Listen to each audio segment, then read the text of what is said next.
Hello student, let's come with the new chapter, the fundamental unit of life. This is our fifth chapter, but in biology section this is our first chapter. Student, before we start the chapter, let's come to know about the topics which we have to cover in this chapter.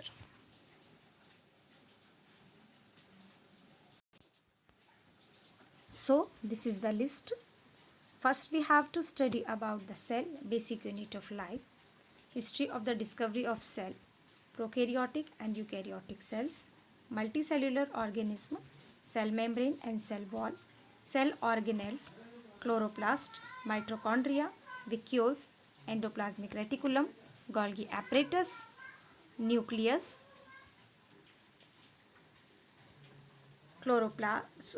chromosomes, basic and structural number, and difference between the plant and animal cells. So student, you can note down it and you can write it in your copy before starting to write the question answers. Student, cell is the fundamental unit of life. Fundamental unit of life. What is the meaning of fundamental? Fundamental means basic, in which something is exist. Student, in which something exists is called the basic. Similar cells combine with each other and form tissues. Similar cells combine with each other and it will make the tissue. And student, due to the functional grouping of tissues will form organ. And we know that organ is very important for every living beings to do specific kind of work. So student, we have seen that it is the structural and functional unit of life because whole body is made up of the cell. Whole body is made up of the cell because same kind of cell combine with each other and make the tissue, and tissue further make the functional group and form the organs. And with the combination of different organs, our body will exist and do the proper work. It is known as the fundamental unit of life because it regulates all the functions inside the organism. We have seen it that this is the functional unit, fundamental unit also because it regulates the all functions inside the organism. Student, the cell word is taken from the Latin word which meaning a little room. A little room. This is the meaning of the Latin word cell. So it has taken from the Latin word. Student, in the series of the history of the cell, the first name obviously come of the Robert Hooke, who discovered the cell in 1665 with primitive microscope.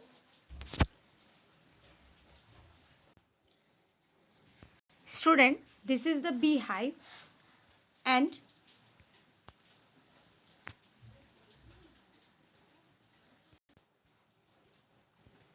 student Robert Hooke tell us that the cell is looking like a beehive.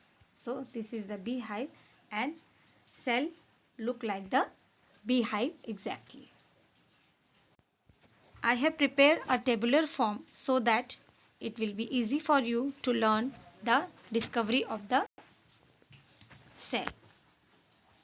In this series, the first name is of the scientist Robert Hooke, who invented the cell in cork slice in 1665. Student, he discovered the dead cell in cork in 1665. After that, Leeuwenhoek will find the free living cell in the pond in 1675. So the student, first living cell was discovered by the Leeuwenhoek in 1675. Now, after that, the Robert Brown discovered the nucleus in 1831. Purkinje invented term protoplasm in 1839. Schleiden in 1838 and Schwann 1839 will give the cell theory, and the cell theory is that all the plants and animals are composed of cells and that the cell is the basic unit of life, and it was presented by two biologists, Schleiden and Schwann. Now student, further Virchow will explain the cell theory, and he said that all cells arises from pre-existing cell. Children, with the discovery of the electron microscope in 1940, it was possible to observe and understand the complex structure of the cell and its various organelles. Student, this is the different cell of the human body: nerve cell, fat cell, bone cells, ovum, blood cells and sperm. Student, nerve cell is the longest cell of the human being, and it can be the length of the up to the 90 centimeter. Students, the shape and the size of the cell are related to the specific function they performs. Some cells like amoeba have changing shapes. In some cases the cell shapes could be more or less fixed and particular for a particular type of cells. For example, nerve cells have a typical shapes. So we have seen that the specific function they perform, the shape and size of the cell is related with the shape and size is related with the functions they performs. So student, in your book there are two questions are given. Question number 1 is who discovered cell and how, and why is the cell called the structural and functional unit of life. So I think you will be able to write the both answers. Children, when we study a cell under a microscope, we find the following structures present in the cell, and that are plasma membrane, nucleus and cytoplasm. So student, every cell has plasma membrane, nucleus and cytoplasm. All activities inside the cells and interaction of the cell with its environment are possible due to these features. So student, let's see that how the all activities has been done by these of the cells. Now first come to see the plasma membrane or the cell membrane. Student, both terms are the same, plasma membrane or the cell membrane. Don't out the both term. Plasma membrane and cell membrane are the same meaning. Children, plasma membrane or the cell membrane is the outer covering of the cell that separates the contents of the cell from its external environment. So student, if this is the cell, so this plasma membrane or cell membrane works to separate the contents of the cell from its external environment. The plasma membrane allow or permit the entry and exit of some materials in and out of the cell. So student, it will allow a specific material to come in or out of the cell.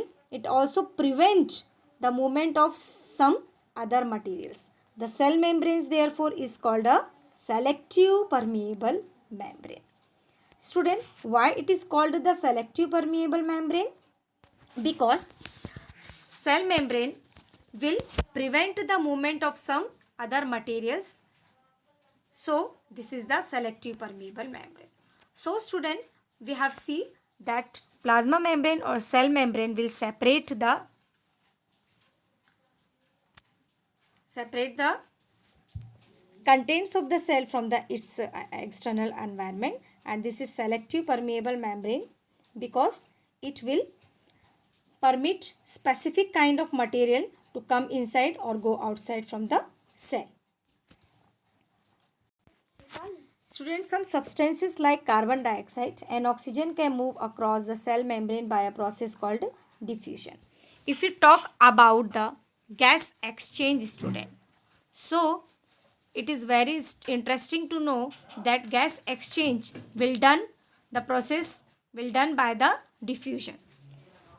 Student, we have studied the process of diffusion in earlier chapter that there is the spontaneous movement of the substance from the region of higher concentration to the region of the lower concentration. So student, when we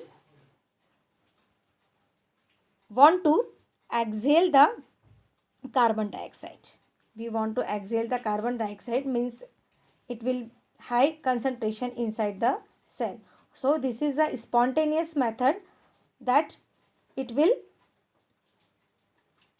go by the diffusion from the higher concentration to the lower concentration, because in the cell, inside the cell, it will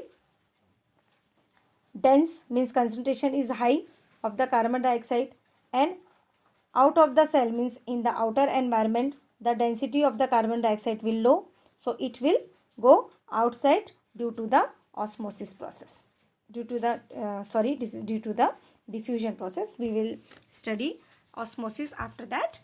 So student, please note it very carefully that due to the higher concentration inside of the cell, it will diffuse outside of the cell. Now just opposite reaction will happen at the same time with the oxygen. We want to inhale the oxygen. We want to inhale oxygen at the same time in the gas exchange. So what happened? Inside the cell, the concentration of oxygen will low, and in the outer environment, it will high. So from the high concentration to the low, it will diffuse spontaneously. So due to this, the gas will exchange. So student, I think it is very clear that exchange of the gas will happen due to the spontaneous diffusion from the higher concentration to the lower concentration. So thus carbon dioxide will come inside the cell, carbon dioxide will go outside the cell, and oxygen will come inside the cell because of the difference of the concentration. Now student, water also obey the law of diffusion. The movement of water molecules through such a selective permeable membrane is called osmosis. Now, to clear this concept, we have to study about three solutions. Let's come to see about the three solutions, and they are the hypotonic solutions, isotonic solutions, and third one is the hypertonic solution. So student, for that we have to know about what are solutions. What is the definition of the solution? So solution will made from the solute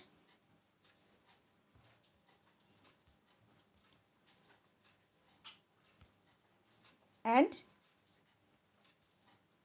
solvent. Student, this is the composition of the solution, solute and solvent. If we are talking about the salt solution, so salt is the solute and water is the solvent. And when solute is less, so that in that case this is the hypotonic solution. And when the medium surrounding the cell has the high water concentration, High water concentration means water is in high concentration and the solute is in the low concentration. So that solution will called the hypotonic solution. Student, in our science, hypo means less. Hypo mean low or less. So hypotonic solution means which is a diluted solution. In this solution, solute will in low amount. So in that condition, student, if the median surrounding of the cell has the high water concentration, then the cell meaning that the outside solution is very dilute. The cell will gain water by osmosis.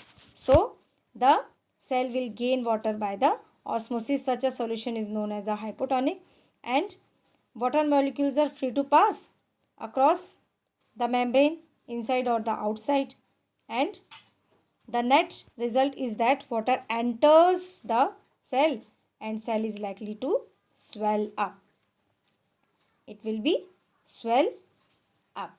If the medium has exactly the same water, now let's come to see about the isotonic. Iso means same. In our science, iso means same. Ek saman. So in that medium, the net water movement will same. So what will be happen, student? The cell will stay at the same size. The cell will stay at the same size in the isotonic solution. And now what happened in the hypertonic solution? In hypertonic solution, the opposite will happen like hypotonic solution. The cell will shrink. The cell will shrink because water crosses the cell membrane in both direction, but this time more water leaves the cell. More water leaves the cell, so it will shrink. The cell will shrink. Thus osmosis is a, student, what is the definition of the osmosis? That the osmosis is a special case of diffusion through a selective permeable membrane. Osmosis is a special case of diffusion through a selective permeable membrane. So in the process of osmosis, selective permeable membrane is needed. Now student, let's come to see about the difference between the osmosis and the diffusion. Now student, this is the comparison between the diffusion and the osmosis. This is the common characteristics that equalize the what is the both aim of the diffusion and osmosis? Equalize the concentration of two solution. The main aim of both processes is to equalize the concentration of two solution. And what are the difference between both? In the diffusion, solvent and solute particles move to equalize concentration and no semi-permeable membrane involved. In diffusion, no semi-permeable membrane will involved, and in osmosis only solvent particles move. Student, in osmosis solvent particle will move and solute particle do not move, and the movement is through a semi-permeable membrane. So in this process we need the semi-permeable membrane. So student, this is enough for the today's lesson, and in the next part we will discuss about the next topics. Thank you.